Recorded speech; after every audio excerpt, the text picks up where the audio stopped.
आज हम ज्ञात करना सीखेंगे समांतर श्रेणी का n वां पद। समांतर श्रेणी का n वां पद ज्ञात करने से पहले हम समझ लेते हैं समांतर श्रेणी होती क्या।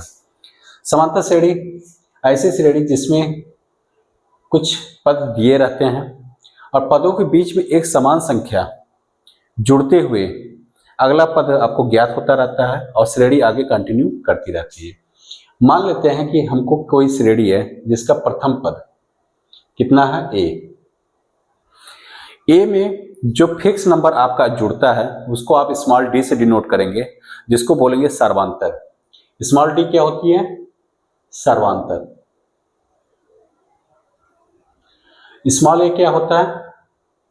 प्रथम पद।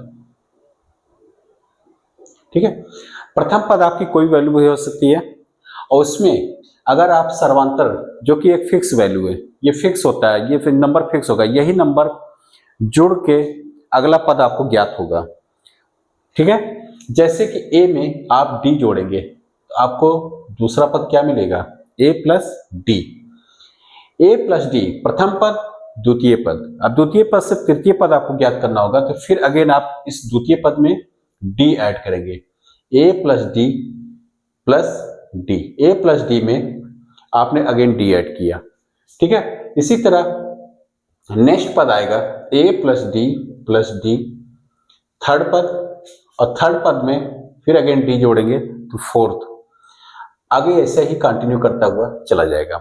ठीक है, अब आप देखोगे इसमें प्रथम पद को अगर दोबारा राइट करना चाहें तो ए प्लस डी, ए प्लस क्या होगा? 2d। इसको आप राइट करेंगे तो a प्लस 3d। कंटिन्यू।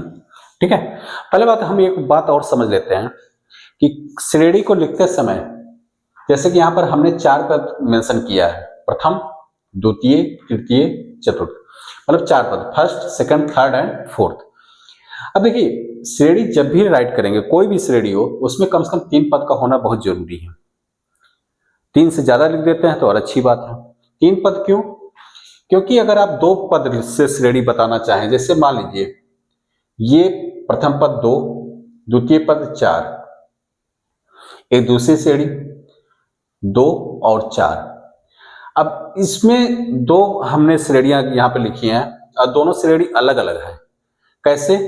हमने इस 2 से इस 4 को फाइंड किया है प्लस 2 करके। यहां पे कितना आया है? 4। यहां पर कितना है? हमने मल्टीप्लाई करके 2 फाइंड किया, कितना आया? 4। इस श्रेणी में क्या होगा? नेक्स्ट पद अगर आएगा तो वो क्या होगा? प्लस 2 अगेन ऐड होगा तो कितनी मिलेगी? 6। इसमें मल्टीप्लाई 2 होगा तो ये कितना मिलेगा? 8।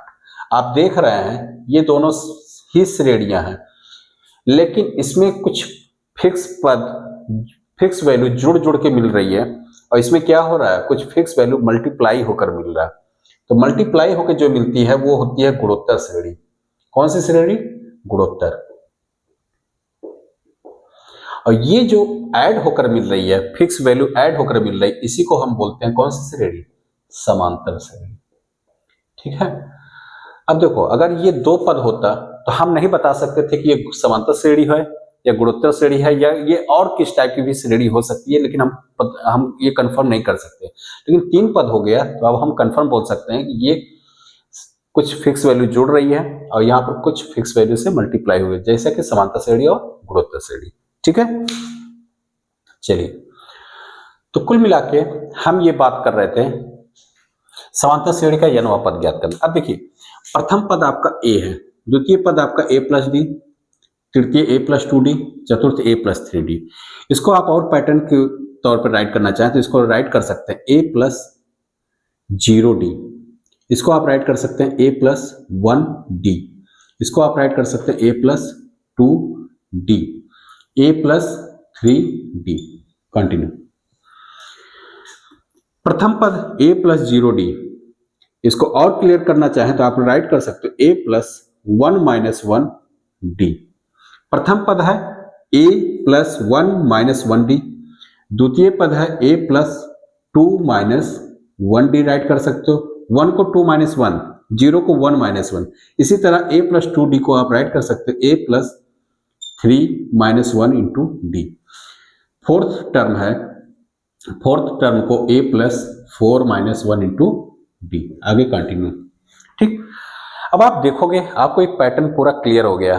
फर्स्ट पद में a प्लस, वैसे भी आप देखोगे a प्लस तो सब में है, a plus a plus a plus, ठीक है। उसके बाद फर्स्ट में a प्लस 1 माइनस 1, सेकंड में आप देखिए 2 माइनस 1, थर्ड में आप देखेंगे 3 माइनस 1, फोर्थ में आप देखेंगे 4 माइनस 1, और बाकी डी से सब में मल्टीप्लाई है। इसी तरह से आप राइट कर सकते हो nth टर्म, दैट मीन्स nवां पद। nवां पद क्या होगा, an। फर्स्ट में a प्लस 1 माइनस 1 है, सेकंड में 2 माइनस 1 है, इसलिए n में क्या होगा, a plus n minus 1 into D. ठीक है, जहां पर n आपका पदों की संख्या है, a आपका फर्स्ट टर्म है, प्रथम पद का मान है, और d आपका क्या है, सर्वांतर। ठीक है, ओके।